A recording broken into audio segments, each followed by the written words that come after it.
Greetings. Welcome to Top Tier Tips. Greetings everyone, this is Force Nature coming at you with one last DOA 6 Quick Tips guide.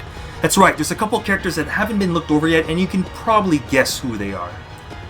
I will also let you guys know that I am closing in on 3,000 subs really soon. So when I do cross that milestone, I'll give you guys a treat. But before I go on, I want to say that this video is endorsed by Smart Esports and Trollcoin. And as always, if you like this video, smash that like button. If you didn't like this video, just hit the like button anyway, and don't forget to subscribe for more juicy 3D fighter content. So, let's get to it. Rachel.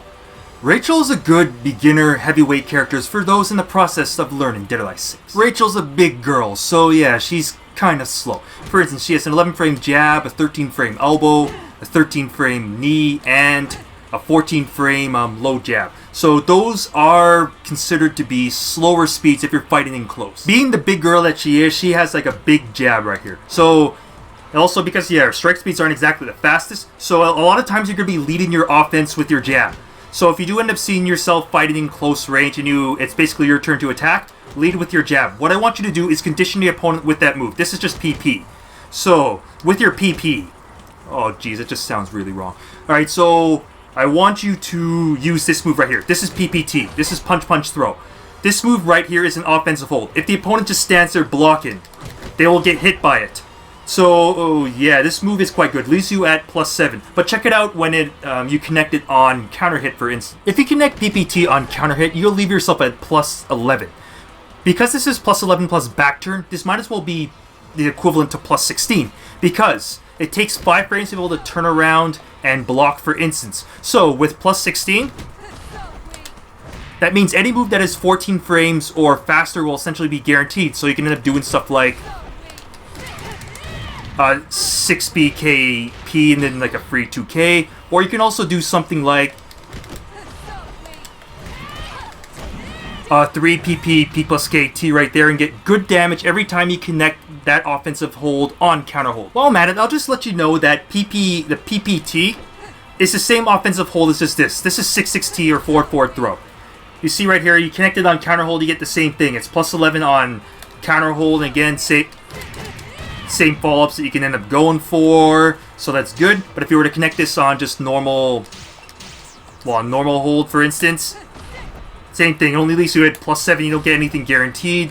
After this, all you can use is just basically go for like a little pressure, like you can, like 6BK. You can get a back throw on them if you want, if you so desire. If you think they're gonna I don't know, potentially try and sidestep, even though I'm not sure why they would. But generally, you go for a mid so they don't try and just duck whatever you go for right after. So it's basically gonna be a mix-up between some sort of like a mid strike, like 6BK, just like 6K, or like even like 4P. Or like a back throw. Continuing on with the PP string, or I'll just call it the jab string now. You can also do stuff like PP2K. Alright, so there's PPT and PP2K. As you can probably guess, you can defend against both of these by crouching. So, how do you keep the opponent from crouching? You smack them with PPP. See right there, if the opponent gets hit by this move, they get blasted across the room, and that also means you can get blasted into stuff, which is always fun. If this move does get blocked, you'll leave yourself at -1. So this is the same move as 236P. Right here, -1. So -1 means that you don't really generally get buttons. All you get is kind of an Abari attempt. So after you can try maybe like 2P, 1P, you can use your command sidestep. This is 2P plus K, 8P plus K, or just do like a normal sidestep or just block. Or if you think the opponent's going to go for a mid or anything, like it's a jab. So yes, it's a weird mind game when you're at like -1 or -2 in Dead or Alive 6. Other good moves you can do out of your jab string is like PPK. Right here, it's safe on block.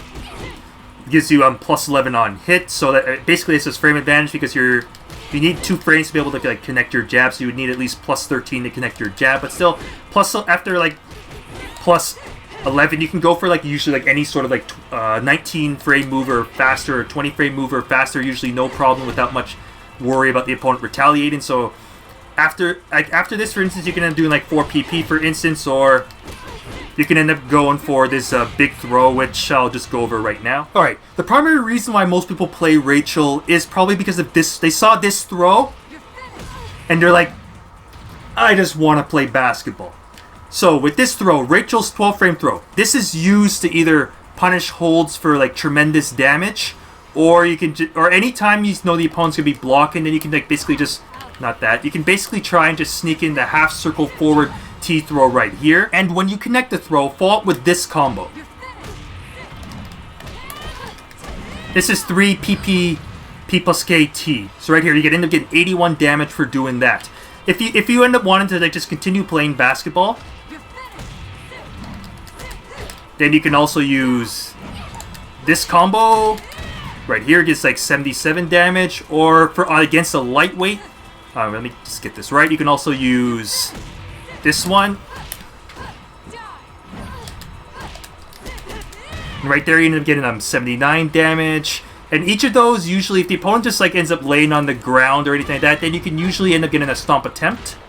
But I'll let you know that right now, with Rachel's stomp, under most instances when you actually go for this, the opponent can usually avoid it with a tech roll. Unless you get a strong, hard knockdown, for instance, off like an 8K, then it's usually harder to be able to tech roll out of. But usually this move is just a conditioning move. This is basically the do not wake up kick against me move. And while I'm at it, the stomp leaves you at plus 15. Unfortunately, you don't quite get anything guaranteed, because you see your two 13-frame moves, which would usually have to be required to be able to connect that, and unfortunately end up whiffing. So essentially, just use this just for, I mean, that's a lot of frame advantage, so just use it for pressure. Again, 50-50 between doing your 4 PP. So this is your go-to track in mid, so the opponent can't sidestep it. If you get to the third hit, it ends up causing a lift stun, which is always fun. So I mean, like that. So you end up doing like 4 PP, or after the stomp, you could even like go for your basketball throw, or you can even go for a really awesome offensive hold also. And right there does end up give you good damage. When fighting around mid-range with Rachel, I want you to poke with 4K. So this move right here is plus 4 on normal hit. If it gets blocked, you're only plus 5, so it's like completely safe. So this is just a really good poke. At 15 frames, that's a really good neutral speed. So this is a good go-to poke. I say it's even better than doing like Rachel's 3K, which also can be accessed from her PK and is also like good if it gets blocked. But yeah, for mid-range, use 4K for poking. 6K, this is your go-to get-in move. This move is like really good, so it's 20 frames, so it's hard to react to. If you can get it around tip range, you can even be plus 2. So this is your go-to frame advantage, well, basically your frame advantage get-in move. And if the opponent like almost like whiffs anything or appears off balance or anything, then use your big half circle forward, half circle back offensive hold right here. It is chargeable, so you can just release it and get a fast version. But if you can charge it a bit, then you can get a pretty powerful version that just basically just smacks the opponent. Tamaki. Tamaki is a solid choice for beginners if you're looking for a more defensive technique-oriented character. However, despite being a defensive technique-oriented character, your objective with Tamaki is essentially to annoy the opponent with this move right here. This is 660. This is her main offensive hold. It is pretty irritating. She also can get the offensive hold out of strings, such as like 6P, 6T. So it's like 4-punch forward throw, or like 3PT, or even like PPP 60. Tamaki is decent striking speeds. So she's got like a 10-frame jab, a 12-frame elbow, 13-frame knee, and 13-frame low jab, so she can hold her own in close range. What I want you to do with Tamaki is hover around the edge of around like mid to close range and poke with her 6P string, so stuff like 6PP, 6BK, or try and sneak in 6B, 6T. Another move that you can poke around mid-range with is Tamaki's 4K right here. So it's reasonably fast, 17 frames, safe on block at -5, and leaves Tamaki back turn. So what you can do, like for instance, if this move does end up getting blocked, is you can press 4-4 or back, and you end up creating space.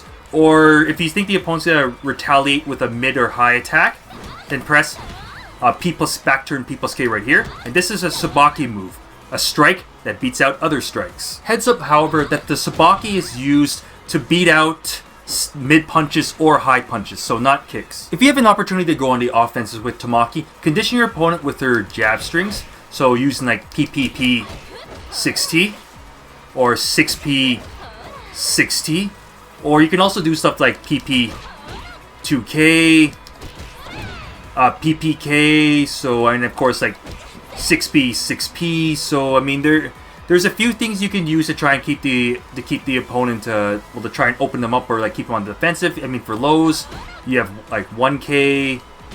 Well, 2K is just a tip generic kind of 2K, but 1K is good, and PP2K gives you the same low. Your go-to counter hits fission or counter stun type move will be 3P.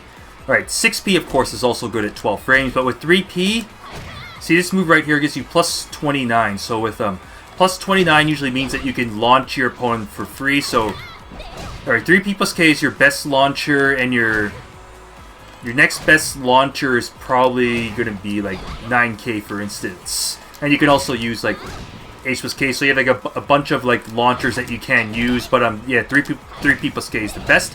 The neat thing about 3P is that you can do an interesting kind of option select. If you're pretty much certain you're going to get the counter hit, do 3P 6T right away. So if the opponent's blocking, or if they go for like a hold, then they'll end up getting hit by the offensive hold. But as you see right here, right there it's -1. But if you do it like right away, you get +1 frame advantage. So you can use 3PT as an option select. Anytime you need to get the opponent off you, or if you think you're going to disrespect frames, just use the Tamaki stop sign. 7P. No means no. It's pretty nice on counter hit too. Its range kind of sucks though, but it is 11 frames. If you need to deal with sidestepping, 4H plus K is your go-to move. This move is pretty nice. It's the same move as 6PK. So right here is a good tracking mid kick. If you want something a little safer for tracking, you have 4P. Its range is not quite as good as 4H plus K, but it is safer if it does get blocked. For high crushes, you have 1P, your tracking high crush, and 2H plus K is your frame advantage high crush. As for low crushes, you have a hop kick, 9K. Tamaki also has a really cheap offensive hold. Use it anytime you want to steal around on the opponent. It's a crouching offensive hold that deals 50 damage. And now for Tamaki's defensive holds. She has the standard holds right here that has 18 active frames and 12 recovery frames. I mean, like so. However, Tamaki also has expert defensive holds against only punches though, such as like forward, up, back, H, forward, back, H, and forward, down, back, H right here. The thing that makes these holds interesting is when you just tap it, it's 18 frames of activation. But when you hold it down, you get 28 frames of activation. Some of these expert holds can be incredibly painful for the opponent.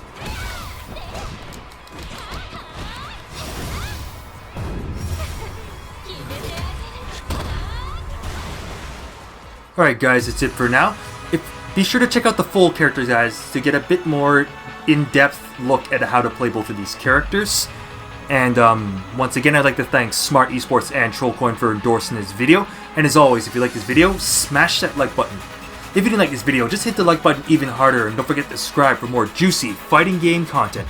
With regards to DOA, of course I have character guides for basically all characters on the roster. I now have a character guide, a quick tip character guide for everyone now, which is pretty awesome. I also would like to take this moment to thank my premium top tier fighters for their continued support, which I do appreciate. And once again, I would like to also remind you that once I hit 3,000 subs, you guys will get a surprise. If you do have any further questions, feel free to contact me on my YouTube, Twitter, or Twitch. So that means leaving a very lovely, delightful comment down below. You can also contact Force Nature on freestepdodge.com. Anyways, this is Force Nature signing off. Thanks for tuning in, and I will see you next time on Top Tier Tips.